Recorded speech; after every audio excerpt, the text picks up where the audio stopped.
This episode is brought to you by Wanda C. Williams. Aloha, Wanda here. Thank you so much for listening to this episode of Soul Speak. Enjoy. Too many mamas feel alone, isolated, or are suffering in silence. They exert so much energy in being everything and everyone for their family. Frequently neglecting their own needs, dreams, and desires, they put taking care of themselves last on the to-do list. They can often be their own worst critic and have the scars of perfectionism, doubt, and shame to prove it. Without the support and someone helping them navigate the highs and lows of motherhood while building a business, judgment starts to creep in. Self-expectations distort, and you stop filling yourself up and instead give and do more. Motherhood and building a thriving business is a dream and goal for many. Whether you birth children of your own, adopt, or are naturally nurturing those within your community, mama entrepreneurs who are supported and held accountable experience more joy and enjoy the fruits of motherhood while building the business of their dreams. They have control of their experiences, and they are so full, they are overflowing with enough to give. Since starting Wanda C. Williams, I have made it my mission to help mama entrepreneurs have a fully aligned business and life overflowing with radiant, abundant joy. And that is why I've created the Joyful Sage Club. The Joyful Sage Club is dedicated to help you conquer the emotional roller coaster of parenting teen to adult children while building a business. Help avoid the common mistakes, stop being what others expect you to be, and help you connect with your inner being and higher self. Taking the words of the late beautiful soul Maya Angelou, I want to be proud when I see you coming. I wish for you to be so full you are overflowing. Hello, everyone. Welcome to another episode of Soul Speak, and we have another amazing special guest. And let me go ahead and let her introduce herself. Share your name, where you're from, how many children you have, and if you were to pick one of Snow White's 7 dwarfs to best describe you, which one would it be? Bashful, Doc, dopey, grumpy, happy, sleepy, or sneezy? Goodness gracious. Love it. Love it. Well, my name is Rosalind Henderson. I'm a mom of, my goodness, they're in their 30s now. One is 35, one is 31 years old. And I'm also a grandmother at this point. My most favorite would be Sleepy. Ooh, I like My it. favorite dwarf is Sleepy. I can relate to that. I love Sleepy. Too. And thank you for saying, I've been waiting for someone to claim Sleepy, because that is one of my favorite self-care activities is to sleep. Absolutely. Absolutely. Totally necessary. Yeah, great. Okay, so you have 2 grown children and a grandbaby. So tell me, what is your greatest mama superpower? Mama's superpower, I guess, to see the potential in my kids and to shape it.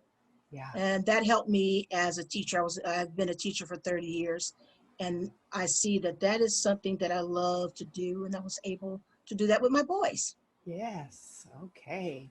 Fantastic. So I would love to hear a little bit about your story. So I would love to hear, what was your life like before you had kids?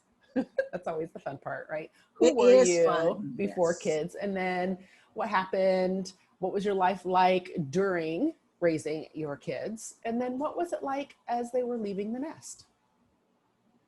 I had my first son at 22. I was in my last year at Loyola Marymount University. I must admit that I was immature. I know that for sure. Scared to have a little child. But once I saw him, that mother instinct, the maternal instinct absolutely kicked in, fell in love with the little kiddo. And it always prompted me to do better and be better, being a parent. And I think as a parent, we are oftentimes confronted, depending on what stage of development our children are in, we're always challenged to be better people. There's always going to be something that's going to push our button, There's always going to be some maybe area that we need to get healed in order to perform better as a mom or a dad. And that's what I think my kids did. My oldest one is totally different from my second one in terms of personality and temperament. And so I was kept on my toes from a lot of different points of view. My youngest one is a very honest and blunt little man, and would just tell me the truth when I least expected it. So, that was always very good for me, I think. And being a single mom was difficult at times. And what I am so grateful about is I truly understand what it means when we talk about the village, needing the village to help us input into our children. I had a village. My mom, my ex-mother-in-law, friends were quite available to fill in some of those gaps. I was always concerned, of course. I'm raising two boys. And my ex at the time was missing in action at times.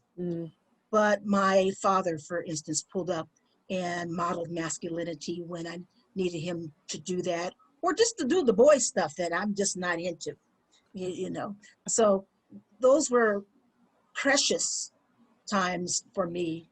I can't tell you how grateful I am even to this day that people showed up and showed out for my kids, were there at graduations, was there having one-on-one talks with them. It was a beautiful journey. It was a beautiful journey, I think, to be a mom, essentially. And I think after a certain point in time for me, it all just started moving really, really fast. Yes. When they were younger, it seems like I was pushing a boulder up a hill. Oh, when is he gonna get potty trained? When can he? But after a point, I would say when they reached their teenage years, after 16 or something like that, the growth was fast and sudden. The mustaches are popping up. Hello. The voice gets more bass. They're getting taller. And then there was the time when now it's time for the 17-year-old to leave and go to Xavier University. And I just was very emotional about it. And at the same time, very proud that he wanted to leave the nest and he knew what he wanted to do. And Xavier University was the university to help him get there. He wanted to be a doctor. So I knew I couldn't interfere with that. But I remember just as plain as day, when it was time for him to connect to his flight, we're at LAX, he's going up the escalator. I'm crying like a baby and I would just want to grab him and take him back home. And I'm crying. He's saying, "See you, Mom." And that was the moment that I really knew that I was not going to be mom in the same sense anymore. And I grieved. Yeah. And I think that is such an important thing to do, is to grieve. Yes. Because it is a loss that actually became something bigger on the other end of it, but it was a loss that I needed to really contend with and to deal with. And I think also it really prompted me to look at the other areas of my life and to develop other areas of my life. I wasn't totally taken aback by being an empty nester, because I have always tried to prepare and to have a balanced life so that when it was time for them to move on, I knew they were boys, Right. that I had other areas in my life that were being developed. My business. When the boys began to leave the nest, I decided I finally felt my loneliness. I was so busy all these years, I didn't feel my loneliness. Now they're all gone, and I said, well, let me start dating again. Ooh, yeah. So those are things that now it's time for me. And I realized that. So the empty nest syndrome is just one of many transitions I think we ladies make in our lives. Okay, okay. Yes, beautiful. Thank you for sharing your journey. I love how you acknowledged for yourself that when you were first pregnant and were having your first child, right, that you recognize how immature you were back then. Granted, I always like to say I was so naive and Yeah. adventurous, right? It wasn't that I was naive. Granted, I would say I was, right? I wouldn't have owned it back then. Yes, But yes. I would love to know a little more about who you were before you had kids. Well, I was a student. I was actually back then I was an art major, fine arts major. So I was painting pictures. I was in galleries. I was in the art world. I met a gentleman on LMU's campus, and we really vibed together. He was a, a biology major. I Mm, remember that. And we fell in love and got married. I think I was a lot more, as I said, maybe a lot of, I was adventuresome. I was fun. yeah. I was a little bit careless. I was very serious, however, about becoming someone. That's always been important to me. I was the first in my family Mm, to go to college. This was a big deal. So I was mhm. pioneering in some ways and modeling in some ways what was possible to the rest of my family. And I remember I was crossing the stage in 1984 to receive my diploma. And I think my son was born 2 months later. So Wow. I remember him twisting and turning in my tummy as I was crossing the stage to get Ooh, that sheepskin. So I nearly, wow. missed that. But I was that kind of person and just very idealistic. Hmm. And I thought that I brought that idealism, I think, into parenting. Yes. I knew which direction I wanted my son to go in. Mm, And it was about me having the tools to help him get there.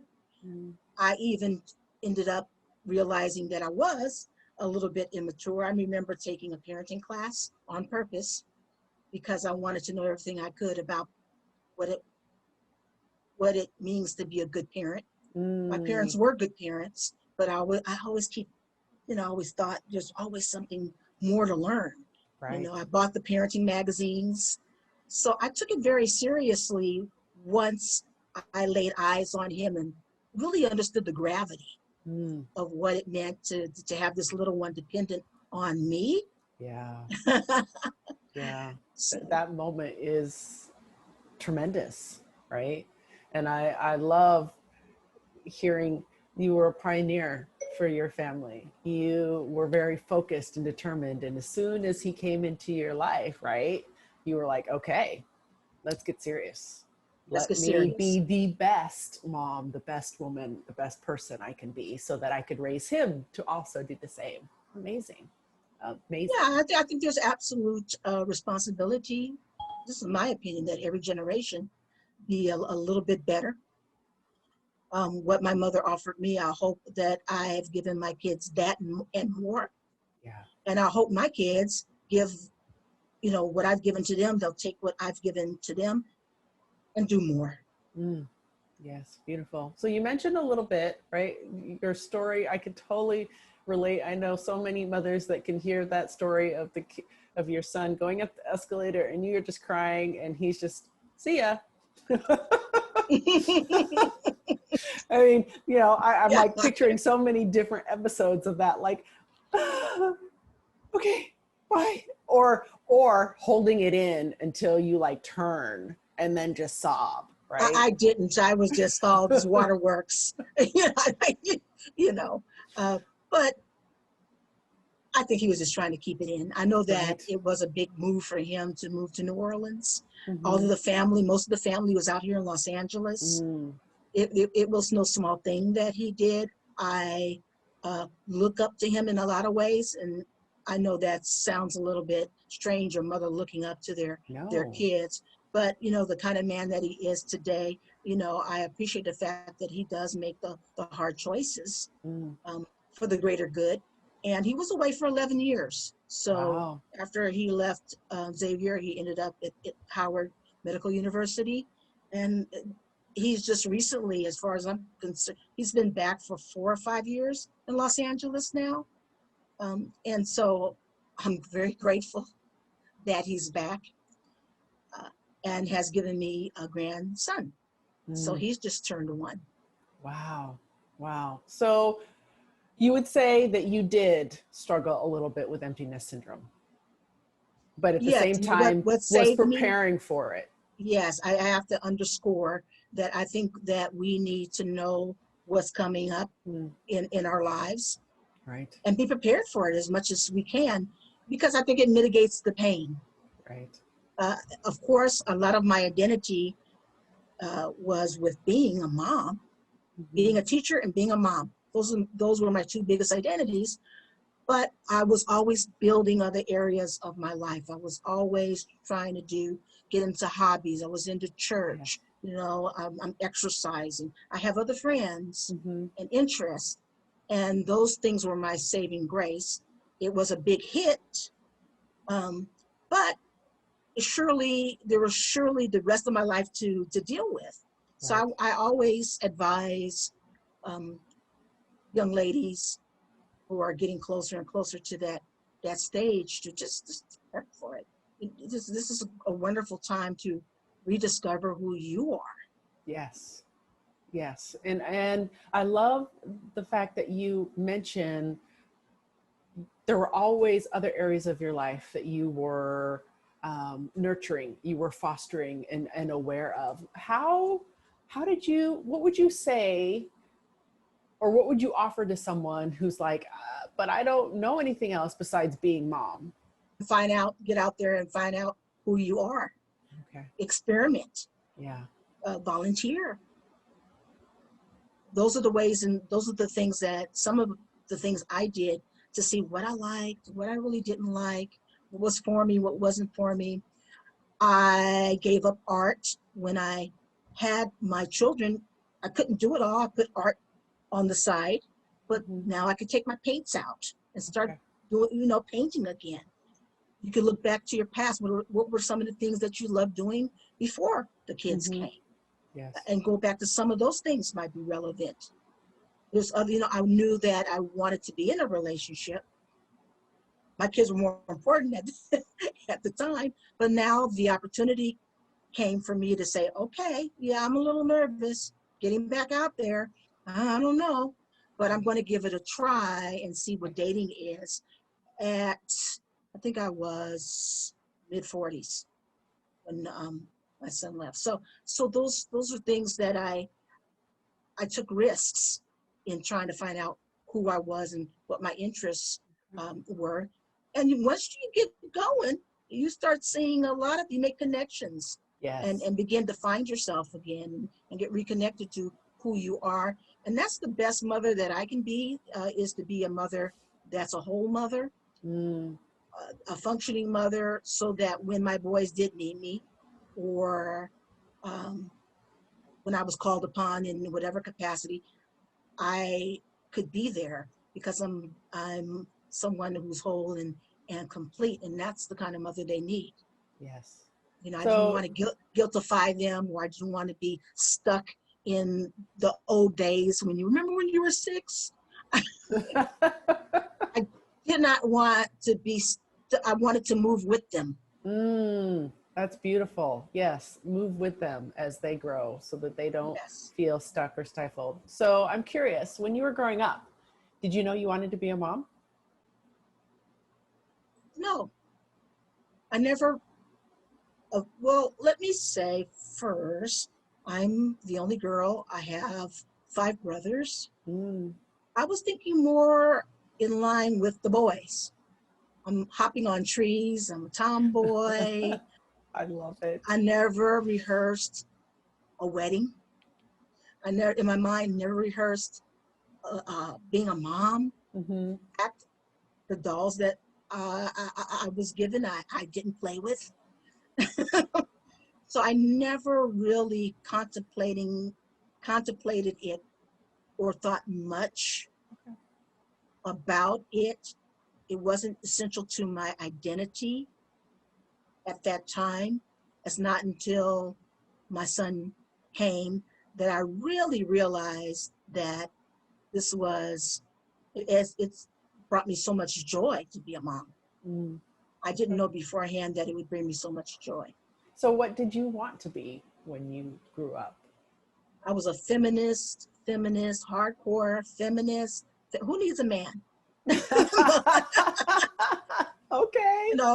Well, what I mean by that was men were nice, but I wanted to be a career woman.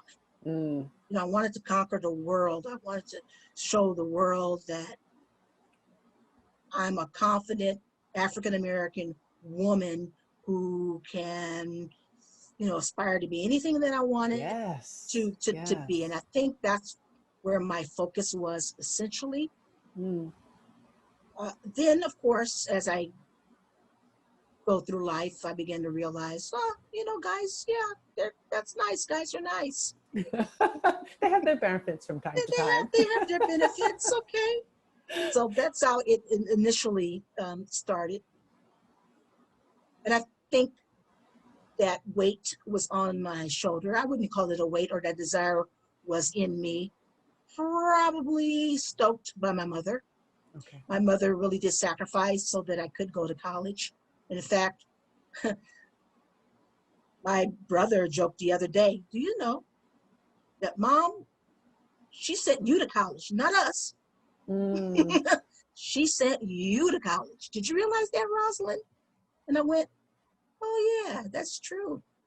She Wow. took on a second job for me to go to Loyola Marymount. Mm. So I'm curious, you've mentioned being aware of different areas of your life outside of just being a mom and being a teacher. Did you have any challenges trying to balance both your personal, professional, and family goals, desires, and dreams? Yes, most definitely. It can be very frustrating Mm. to be a woman at times to me. Yeah. I wanted it all at one point, and I want it all to happen right now. Yes. And that's not life. You can have everything you want in life, but it takes, I think, a lot of patience. It's about timing. Mm. It's about readiness. It's about understanding how much you can juggle. How many balls can you throw up in the air, honestly, and do a good job? Because I wanted Mm. to do a good job. Were a lot of life lessons along the way about how to make that happen. I had to really readjust. I had to understand what was my job as a teacher and how to balance that with being a good mother.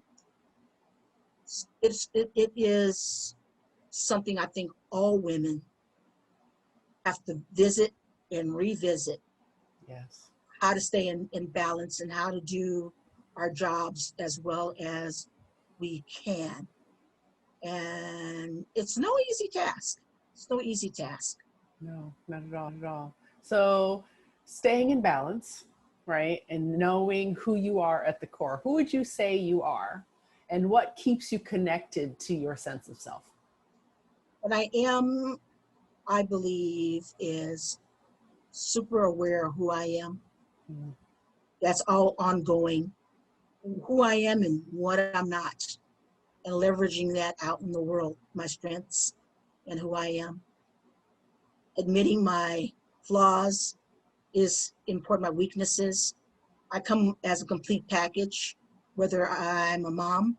I've showed up as a complete package as a mom. I had to douse my ego and Mm. apologize a number of times to my children for my faults and my failings. Um, we've had those kind of conversations. I think I'm very honest and open. And I think I'm for people. I'm for their success. I'm for them living at the highest realm or potential that they can reach. I'm for those things. And I've held to those standards for ever since I can remember. It just was something that's been almost innate. And once I recognized how important these things were to me, I was very intentional about being this kind of person. Right. What are some of the practices that you might do when you become aware of sort of being out of alignment to being intentional, to be, showing up as your full package? What are some of the things that you do?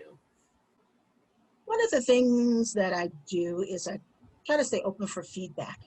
Sometimes you don't know where you're erring or how lopsided you are at one given point in life. So I'm always open to feedback, particularly from those who are close to me. That helps. I journal a lot. I have no problem at this age sitting in silence and seeking the Lord.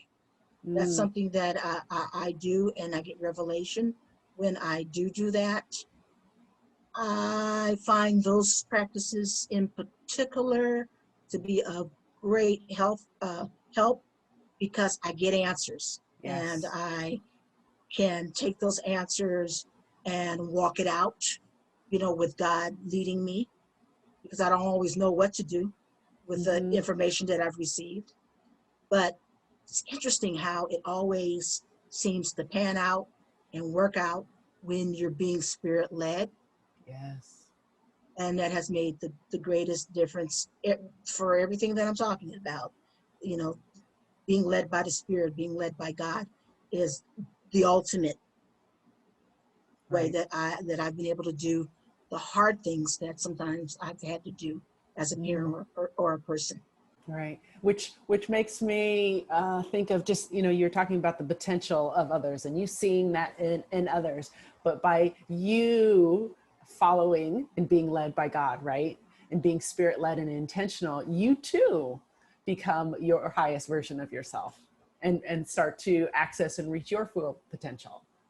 That's the hope. And you never get there, but I always look for how much progress I've made. I know who I was at 25. Now I'm 58. And I go, oh my gosh, you're so different than you used to be. And I see what I've achieved. And I can look back and know that I was a co-creator with God in making some of these things happen. And so it is, to me, always a wonderful adventure because there is no limit within us. I'm still discovering things about who Rosalind is, what Rosalind likes, how to tweak that. Yeah. And I show up that way, and I think in a very authentic way. And that's what I hope to teach, my grandkids as they come. I have the one grandchild, but I'm sure others are coming. Yeah. is that's your power. Your power is the self-awareness and leveraging it in the world. That is your superpower. No one can take your authenticity away from you. Oh, yes, Rosalind. Yes. Thank you for that. So Yeah. I love that. I've always tried to teach my boys, I never tried to, some people have, my two boys are so different. One in growing up, he would hang his pants off his behind. Would drive me crazy. The other one would never do that. The younger one is tattooed up. The oldest one would never do that. The other one has the earring. The other one, but you know what? I treated them as separate entities. They're separate, different people, both lovely in their own right. And the best thing I could do, I felt as a mother, is let them be authentically them, but shape. Yes. And polish them so that they could be the best versions of their real selves. Beautiful. I love that so much. That's so important, right? As mothers, for us to share and then also to implement, to embody and share with the world around us. So I'm curious, what would be your number one life lesson that you would share with a new mom? Life lesson in regards to raising her children? It could be anything, honestly. I find that, as an empty nest mom, I have all this wisdom and experience, right? Sort of from the tough, the hard knock stuff that I had to learn. But then it's sort of like, what would I want to share with new moms as they're coming up? And it could be about, you know, being a mom, or it could just be about being a woman. I think reaching out for help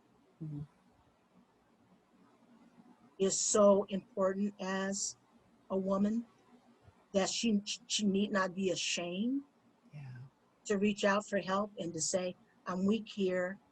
I really am a damsel in distress right now. I need your support in this way, that way, and that way.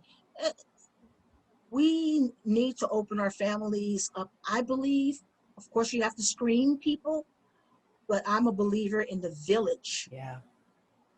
Really being able to give things that I can't give. I'm a limited being. We're all limited beings, but we have to be careful about it, and you know, who we allow in our children's lives. But there's some things that they were taught through my dad or a good male friend that I could never have taught them because I'm in another place. So I would say, ask for help when you're overwhelmed. Yes. Turn to other mothers. Find ways to come together as a mother community where you can be helping each other practically. One mom can take the kids for a day while you go get your massage. And then it's your turn to take care of the kids while the other mom goes and shops or whatever. But that we need to lean on each other, that this is not a solo act. And I think the moms would be so much happier and fulfilled and connected if we created a mom community, and a community where we give and we get. That's what I would suggest. It makes mothering so much easier when you can sit down with another mom and say, "This is what's going on, Mom. I'm about to kill my kid. I'm about to kill my kid. Let me tell you what." And the mom gets you. Right. She doesn't judge you. Yes. And you can ask her for advice because she's gone through this kind of thing. Yeah, that's so how important. you survive, to me, mothering. And it becomes even more beautiful. It takes a village, creating that community. And I would say, from what I heard you say, it's really being discerning about who you let in, but also recognizing that you can't do it alone. Yes. Yes. Beautiful. Absolutely. All right, Rosalind. So my last question for you is, what brings you joy? Oh, I am so directed by my grandson. I push everybody else out the way. Hey, how are you doing? Hi, son. Hi, daughter-in-law. Baby. Yes. So that brings me a lot of joy. I've always been, funny thing, I never really thought about children growing up, but I am children-centered. I loved being a teacher. I was always a teacher for the lower grades, K through third. And so I light up when I see a child because I just love the way, they have these epiphanies and how they're growing and the way they look at the world. They're still excited. They're excited to see you. And I just love being a tool in the hands of God to be able to impart, to play, to have fun, to give wisdom. That's the thing that really makes me light up the most, is seeing him. Well, we are grateful that you are here to be able to part your wisdom and joy and light with the world. So thank you so much, Rosalind. This has been amazing. Is there anything that you would like to say as we close? I think I pretty much said it all. That piece about, I want parents, particularly moms, to know how very invaluable you are. Moms don't really understand that. The world doesn't support moms, I believe, as they should be supported. But I want you to know how very, very important you are. Sometimes it's hard to see that when you have a toddler who is running around amok. Sometimes it's hard to see that when you're getting some back talk from a 14-year-old. But now that I'm on the other side, when I see men, these are men, my men before me, I can honestly say thank you, Jesus, Yes. that they are contributing members of society, that they're doing well, and they're a force for good. And for you mothers, your time is coming.